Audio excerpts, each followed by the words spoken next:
나는 전능하신 아버지 하나님 천지의 창조주를 믿습니다. 나는 그의 유일하신 아들 우리 주 예수 그리스도를 믿습니다.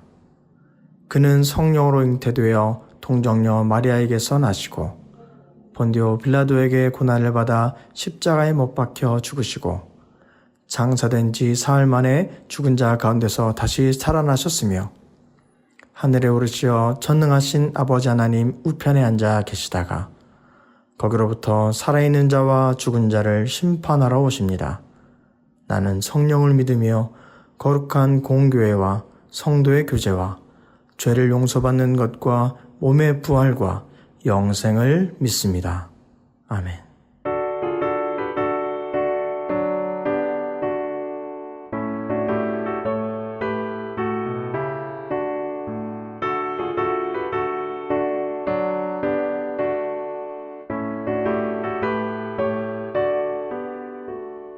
주의 발자취를 따르미 어찌 즐거우리라닌가. 맘에 맑은 하늘 열리고 밝은 빛이 비친다.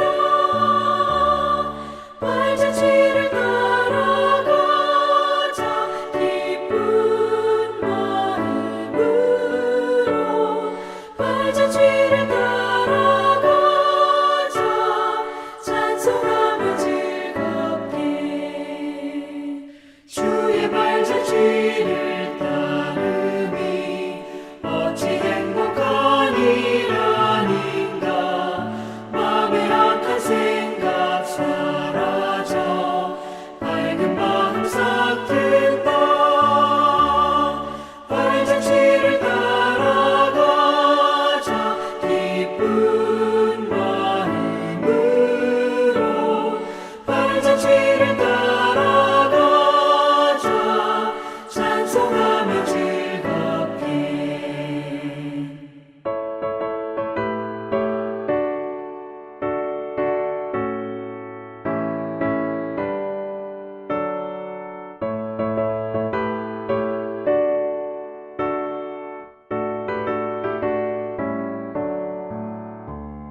주의 발자취를 따르미 어찌 든든한 일아닌가.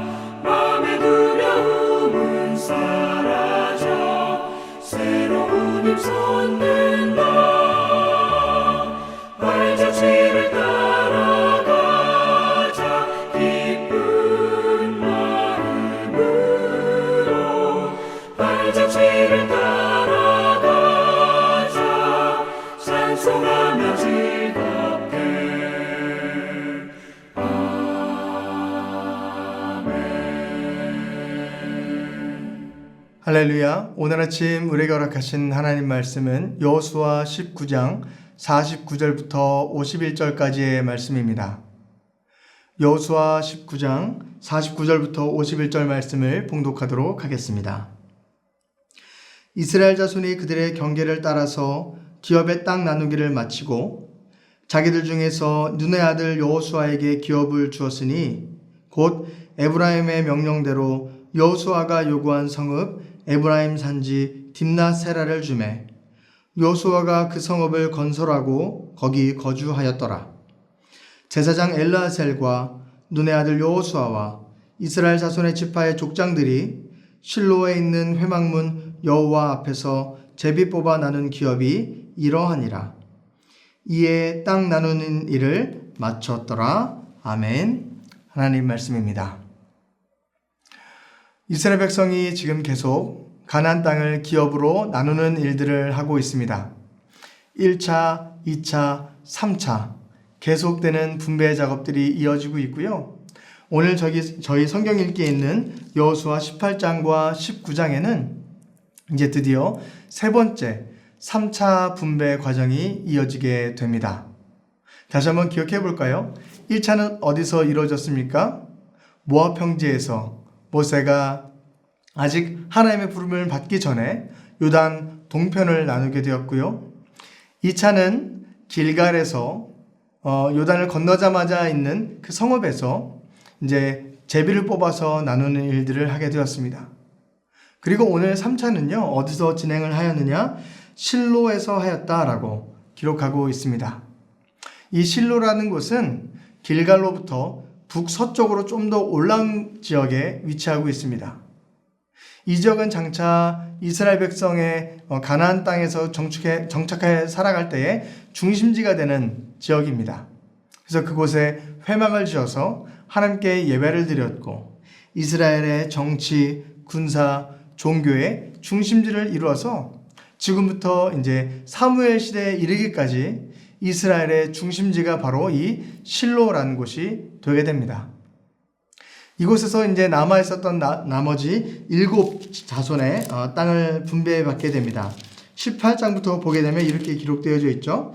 베냐민, 시므온, 스불론, 이사갈, 에셀, 납달리, 단, 이렇게 나머지 7개의 지파가 그 땅을 기업으로 나누는 일들을 이제 실로에서 진행하게 됩니다. 그리고 오늘 말씀 마지막 51절을 보면 이렇게 기록되어져 있죠. 제비 뽑아 나눈 기업이 이러하니라 이에 땅 나누는 일을 마쳤더라 라고 기록하고 있습니다. 이제 이스라엘의 모든 지파의 땅 나누는 일들이 이제 마치게 됩니다. 그리고 오늘 읽었었던 본문 바로 앞에 있었던 49절과 50절에는 이 모든 제비 뽑아서 땅을 나누고 정복하는 일들을 마칠 때에 가장 마지막에 자신의 성읍을 요청했던 사람이 있습니다. 누구냐? 바로 여호수아였습니다. 여호수아는 갈렙처럼 가데스 바네아에서 하나님께 약속을 받아서 먼저 성읍을 선택할 수 있는 권리와 능력이 있었던 자였습니다. 하지만 여호수아는 언제 자신의 성읍을 선택하게 됩니까? 가장 마지막이었습니다. 모든 지파들을 땅을 다 나눠주고 제비를 뽑아 나눠주고 난 이후에 가장 마지막에 여호수아가 땅을 선택하게 되었는데요. 어디를 선택하느냐? 에브라임 산지 딥나세라라는 곳을 그 성읍으로 자신의 기업으로 삼겠다라고 선택을 하게 됩니다. 오늘 말씀 통해서 우리는 여호수아의 말씀을 중심으로 보길 소망합니다. 하나님께서 모세 다음으로 여호수아를 세웠는데요. 하나님께서는 여호수아의 이런 면모까지 알고 그를 세우지 않았을까라는 생각이 듭니다. 여호수아는 지금 이스라엘 민족을 대표하는 민족의 지도자였습니다. 그리고 누구보다도 가장 어른이 바로 여호수아였다라는 것이죠. 그랬기에 그는 갈렙처럼 먼저 자신의 성읍을 선택하고 자신의 기업을 요구하는 그런 자리에 설 수 있었습니다. 하지만 여호수아는 어떻게 했습니까? 가장 마지막에 다른 땅들을 다 나누어 주고 나서 자신의 기업을 선택하게 되었습니다. 그리고 그가 선택한 땅이 어디입니까? 에브라임 산지 딥낫세라라는 곳입니다.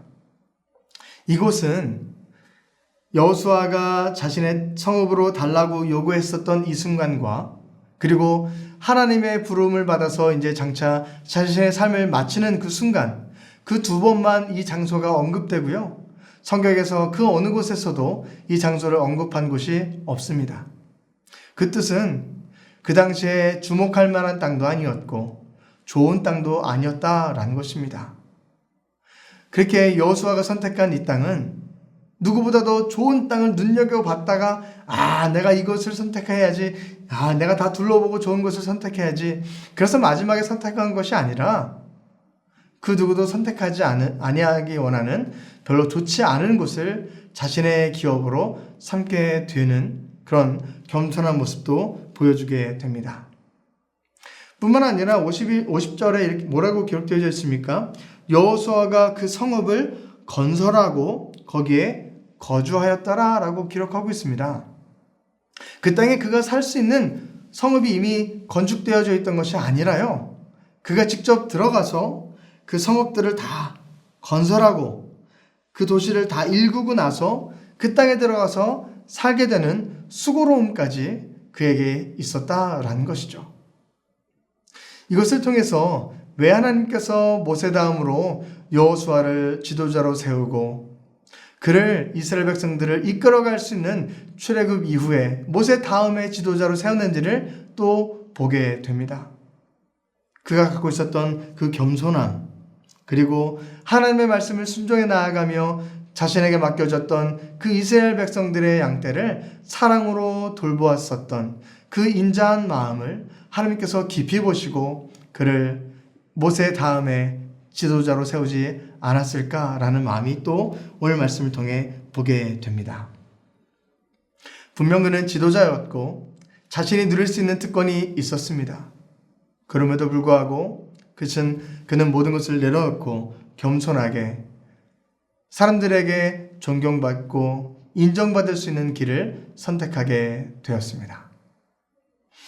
잠언에서 왕의 덕목에 대한 말씀이 나오게 되는데요. 함께 봤으면 좋겠습니다.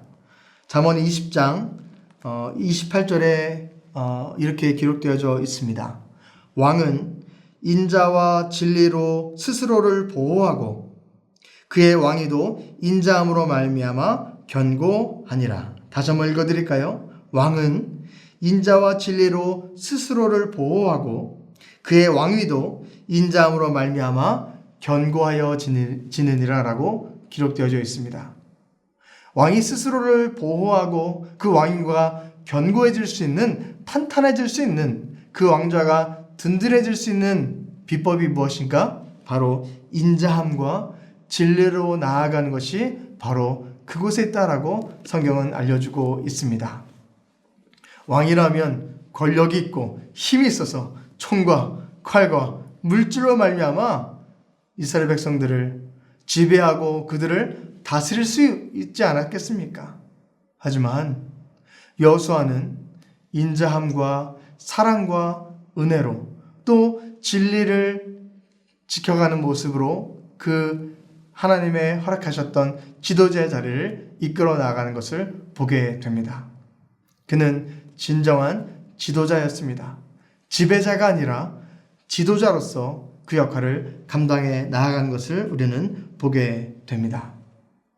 겸손하게 하나님의 말씀을 순종해 나아가고 누구보다도 다른 사람들에게 좋은 것을 나눠줄 줄 아는 그 덕목이 여호수아에게 있었다라는 것이죠. 사랑하는 성도 여러분, 우리도 신앙생활 하다 보면 또 여러 자리에서 리더의 역할을 감당하게 됩니다. 작게는 가정에서부터 작은 소그룹 모임, 그리고 많은 부서들과 위원회에서 여러 자리에서 그런 리더의 자리에 우리가 서게 될 수 있습니다. 그런데 우리는 이 말씀을 기억했으면 좋겠습니다. 여호수아가 보여줬던 그 인자함과 진실을 지켜나가는 그 모습, 사랑과 은혜를 베풀 줄 아는 그 겸손한 모습, 그 모습을 통하여서 이스라엘 백성이 하나님의 백성으로 온전히 나아갈 수 있는 믿음의 공동체가 되었듯이 여러분이 속한 그 리더의 자리 가운데에 여러분의 그 모습을 통하여서 그 공동체가 살아나고 부흥하고 힘을 얻고 은혜가 넘쳐나고 성령이 충만한 공동체가 되길 축복해 드립니다. 이스라엘 백성이 이제 모든 땅을 기업으로 나누고 마치게 되었습니다. 그리고 마지막으로 여호수아까지 자신의 일들을 감당하게 되었습니다. 이제 이스라엘 백성들 가운데 남은 것은 무엇입니까? 그 땅에서 살아가는 일들이 남아져 있게 됩니다. 내일 이어질 여호수아 20장 말씀, 21장 말씀을 통하여서 이제 그렇다면 우리가 그 땅에서 어떻게 살아가야 하는가?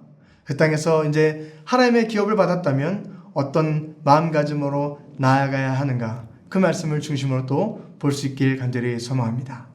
우리 함께 기도하겠습니다. 사랑 많으신 하나님 아버지 감사합니다.